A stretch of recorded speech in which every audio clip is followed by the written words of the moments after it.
నేను ఎప్పుడూ తిరుగుతున్నప్పుడు ఆటో వెనకాల ఉన్న మీరు ఏదైతే రాస్తారో చదువుతూ ఉంటా. ఒక కొటేషన్ నాకు బాగా నచ్చింది. ఆ కొటేషన్ ఏంటంటే, వర్షం ఎలా పడుతుందని పిల్లలు అడిగినప్పుడు దేవుడు కురిపిస్తున్నారని చెప్పొద్దు, మనం ఒక్క మొక్క నాటితే ఒక్క నీటి బట్టు వర్షం ద్వారా వస్తుందని ఒక ఆటో డ్రైవర్ పెట్టుకున్నారు.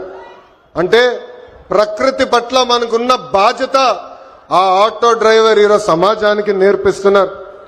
ఇంకొక ఆటో డ్రైవర్ కొటేషన్ చూసా, అందరూ బాగుండాలి, దాంట్లో నేను కూడా బాగుండాలని చెప్పారు. మూడో కొటేషన్, జరా భద్రం భయ్యా, మనందరం చల్లగా ఇంటికి వెళ్ళాలి.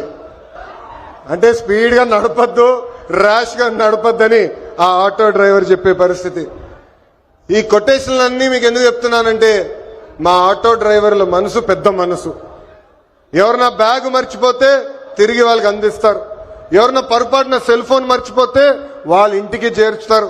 అంతేకాదు, విలువైన వస్త్రాలు దొరికితే ఏకంగా మా పోలీస్ సోదరులు దగ్గరికెళ్ళి డబ్బులో లేని వస్త్రాలు దొరికినాయి, ఇది మీరు జాగ్రత్త వాళ్ళకి చేర్చాలని చెప్పే పెద్ద మనసు ఉన్న వ్యక్తులు మా ఆటో డ్రైవర్లు.